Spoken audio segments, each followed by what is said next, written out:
Tassa i mitja.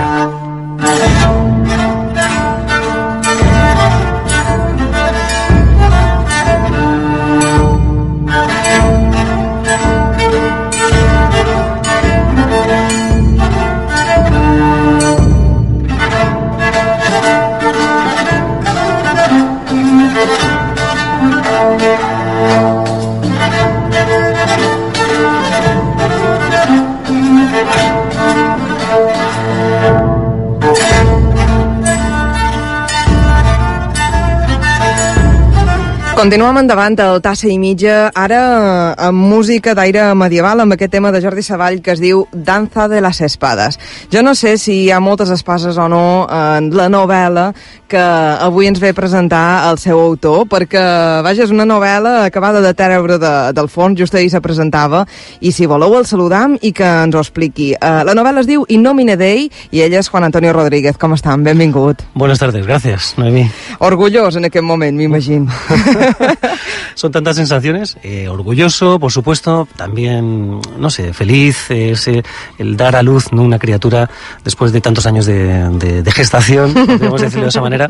Nervioso también porque, bueno, pues hacía muchos años que no me dirigía a los micrófonos, ya te lo comenté antes, tuve la ocasión hace algunos años de dirigirme a los micrófonos, además durante bastantes años de mi vida. En la crítica musical, t'encantes? Era crítico musical, o lo intentaba al menos, crítico musical en Cadena 100, de Cadena COPE. Pero claro, aquello hace tantos años que ahora situarme delante de un micrófono, pues vuelve uno a recuperar aquell saco de nervios, no?, en lugar de estómago.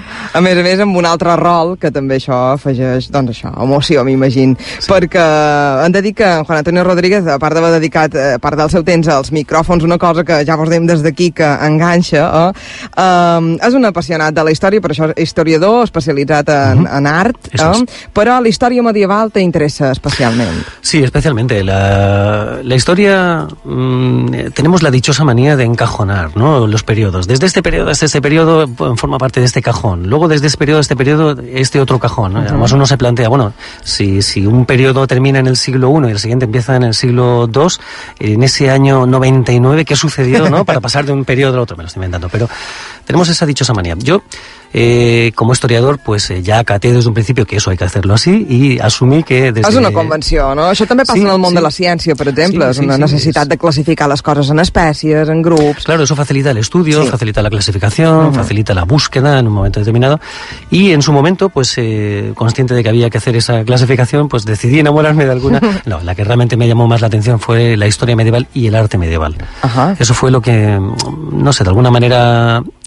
Era como estudiar a aquellas personas no muy diferentes a como somos hoy, pero desde luego más primigenias, ¿no?, mucho más sencillas, con unas costumbres mucho más básicas. Y llama mucho la atención. La historia medieval comprende diferentes etapas dentro de ese gran periodo, dentro de ese gran cajón llamado historia medieval. Hay diferentes etapas y algunas de ellas preciosas, muy bonitas, con grandes manifestaciones culturales que sin embargo la gente no reconoce porque todo el mundo asocia la Edad Media como una etapa oscura, una etapa desconocida, y no es así. Había maravillosos inventos incluso, ¿no?, durante la Edad Media. Y dentro de eso, dentro de la propia Edad Media, había diferentes etapas y diferentes aspectos que se fueron, diferentes ítems, ¿no?, que se fueron dando o tuvieron lugar durante la Edad Media.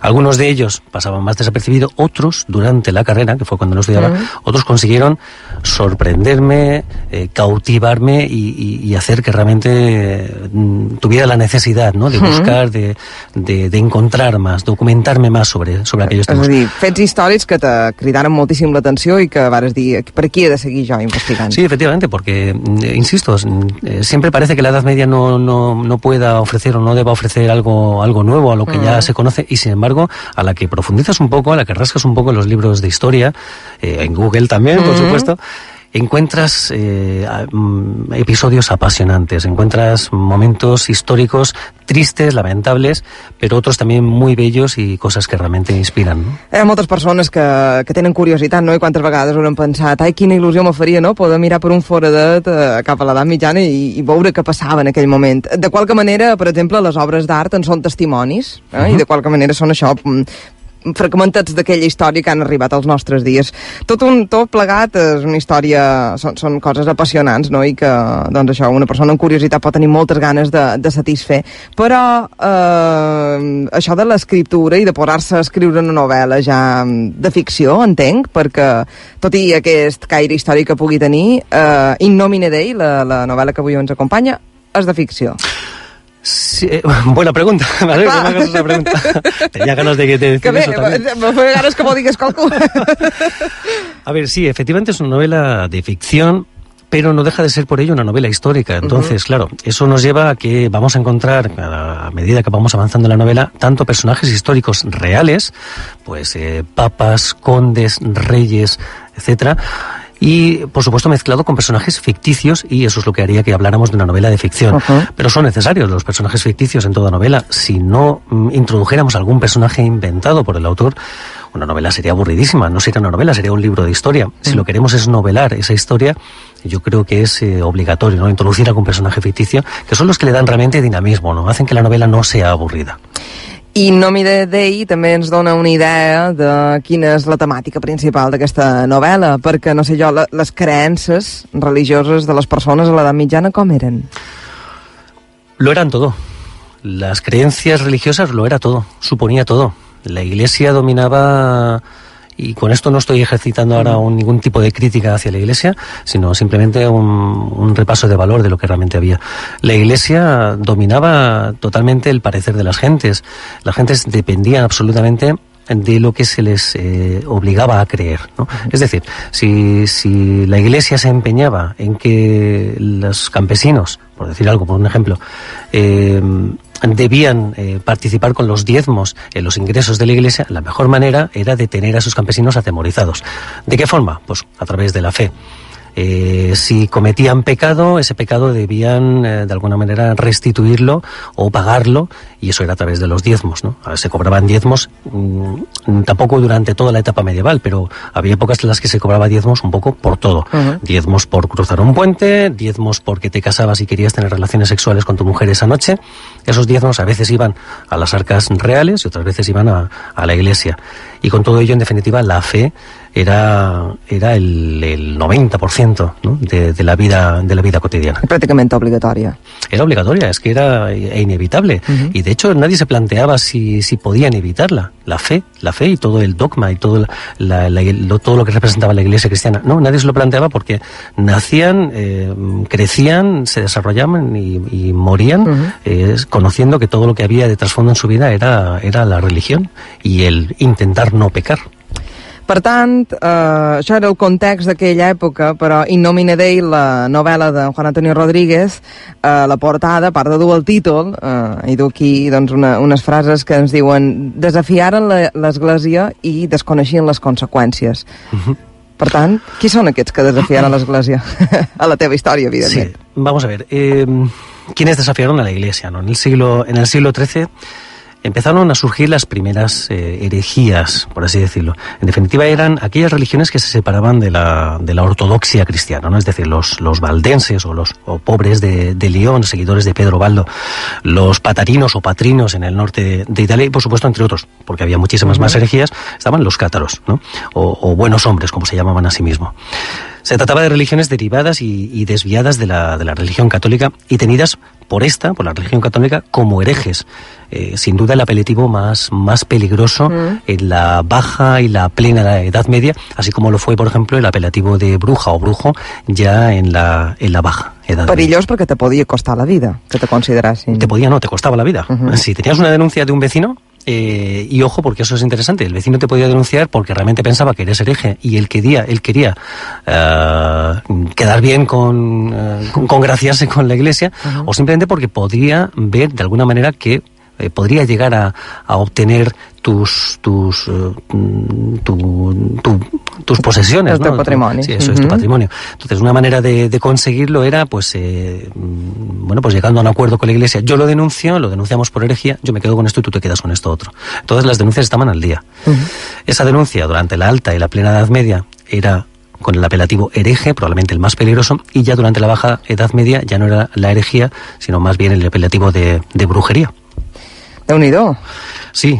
En definitiva, los cátaros son pues los protagonistas de In Nomine Dei. Fueron conocidos como boni homine, o buenos hombres. Eran los hombres puros, que eran en definitiva los integrantes de la Iglesia de Dios, que, bueno, pues era como ellos llamaban a su iglesia en contraposición a la iglesia de los lobos, ¿no? Es un nombre muy curioso, que era como ellos conocían a la iglesia católica, la iglesia de los lobos. La suya, la de los cátaros, tenía una sencilla jerarquización compuesta por los puros, te lo explico muy brevemente. No, los puros eran en definitiva los que habían recibido el consolamentum, ¿no? O la consolación o imposición de manos, y eran los que debían abstenerse de comer carne, de comer huevos, de comer productos lácteos, así como de mantener relaciones sexuales o contraer matrimonio. En definitiva, soportaban la vida más dura, ¿no? La vida más radical, más difícil de seguir. Pero eso sí, disfrutaban de la más elevada consideración entre todas las jerarquías de la religión cátara. Dentro de los puros, la jerarquía comprendía el filius minor, o el hijo menor, que debía prepararse para su mayor aspiración, que era alcanzar el siguiente paso, o el estatus jerárquico, el de filius major, o hijo mayor, que era ya el paso previo al último escalafón, que era el escalafón de obispo dentro de toda esa jerarquía de los cátaros. Luego estaban los creyentes, y con ello ya termino. Luego estaban los creyentes, que eran, en definitiva, aquellos que disfrutaban de unos preceptos más relajados, ¿no? Estos podían comer de todo, podían practicar relaciones sexuales, contraer matrimonio, entre otras cosas. En definitiva, admiraban, eso sí, y aspiraban a convertirse algún día en el escalafón superior, que eran los puros, los hombres puros. Para resumir, la de los cátaros fue una herejía o una separación de la Iglesia Católica, que tenía a Dios como ser supremo, pero Jesucristo no como su Hijo Dios hecho hombre, sino como un hombre enviado por Dios para enseñar a los hombres el camino de la salvación. Es decir, Jesús no vino al mundo para expiar nuestros pecados, sino que vino para adoctrinarnos sobre qué debemos hacer y cómo debemos hacerlo para no pecar. En definitiva, la finalidad no es expiatoria, sino que sería, digamos, didáctica. ¿Vale? Era tot com a més laxa, no? No era tan enconcertat com sí, la corriente oficial. Por decirlo de alguna manera, siglos después, ya en los años 60, es lo que primero en la costa oeste norteamericana y luego ya se radió al resto del mundo, eran los hippies. A ver, que nadie me coja del cuello por haber asociado los cátaros a los hippies. No, però perquè entenguem un poquet la... Sí, propugnaban el amor, no el amor libre, no el sexo, pero sí el amor al prójimo, y desde luego bajo unos preceptos mucho más personales, mucho más directos, mucho más sencillos que no lo estricto de la Iglesia Católica.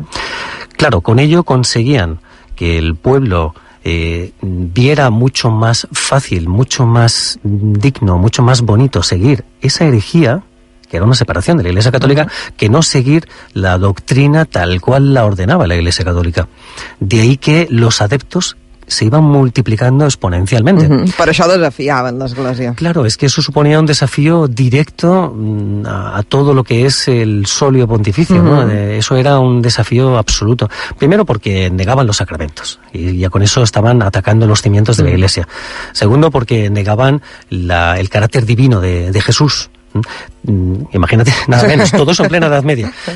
Tercero, porque lo que estaban era de alguna manera animando a la revolución, de una forma indirecta, sin propugnarlo, pero sí estaban animando a la revolución, y animaban al pueblo a prescindir de pagar esos diezmos y de depender psicológicamente y en cuanto a creencias, a depender de la Iglesia.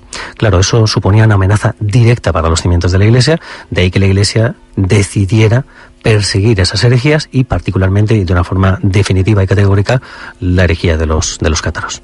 Per tant, són els protagonistes de In Nomine Dei perquè m'imagino que se desenvolupa algun tipus d'aventura, de conflicte, ¿no? In Nomine Dei es una novela que nos cuenta un viaje. Una travesía que hace a través de los Alpes y a través del Languedoc un joven fraile con la misión de entregar un importante mensaje a 3 destinatarios diferentes. Yo te estoy poniendo un poquito en situación de la novela. Su cometido, en definitiva, el cometido de este joven fraile será pues anunciarles a esos 3 destinatarios que corren un grave peligro, el mismo peligro en el que él se verá introducido, corriendo una peligrosa aventura en la que conocerá la amistad, el amor, el